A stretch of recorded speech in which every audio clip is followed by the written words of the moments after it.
Where do you think things are on this negotiation over DACA and the Dreamers?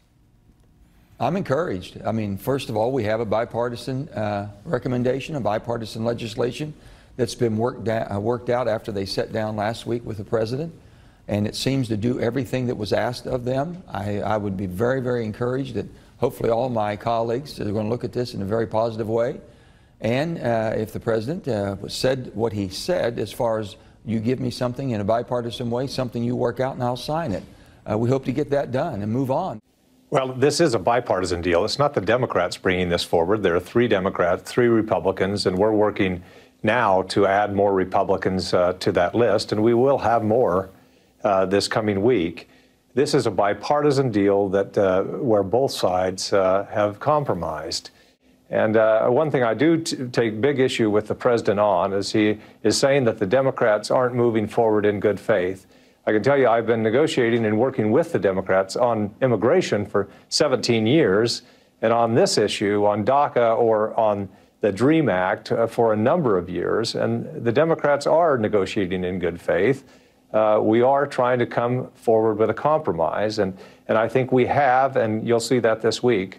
Are we farther away from a deal than we were on Thursday morning? You know, I'm not sure. I think that when we get back into town, people will realize there's only one deal in town. There's only one bipartisan bill, and we need 60 votes. And that bill will be presented with even more Republicans and Democrats than we have right now. We need to work for the benefit of this country, its place in the world, for the next generation of Americans. And this immigration compromise is a very good example of that. Donald Trump delineated 4 issues that he thought had to be dealt with in this immigration bill: DACA, border security, what he calls chain migration, and diversity visas. Those 4 things are dealt with in our bill because it's a recognition that he was elected president of the United States. But we still have an obligation to do the right thing for the country, and we'll continue to try to do that. I think that it's incumbent on members of Congress, whether they're Democrats or Republicans, to elevate the things that really make us special as a country, including our commitment to being a nation of immigrants, but also our commitment to the rule of law. And both of those things are at work in this compromise that we've made in the Senate around immigration.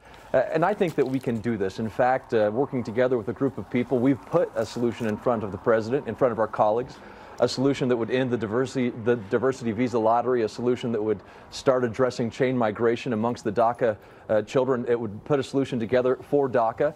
It would address the other issues on security, the border wall system that the president wanted. So I think we put together a very responsible plan, and I hope that we can build on that. Both sides were working towards a compromise on all of these issues. Now that's hit a wall. Exactly. Right. This outlines why this is such a difficult debate to have and why there was such optimism earlier in the week that they thought they were finally making some headway on this. That has now all been completely upended because of the president's comments and now raised the risk of a government shutdown.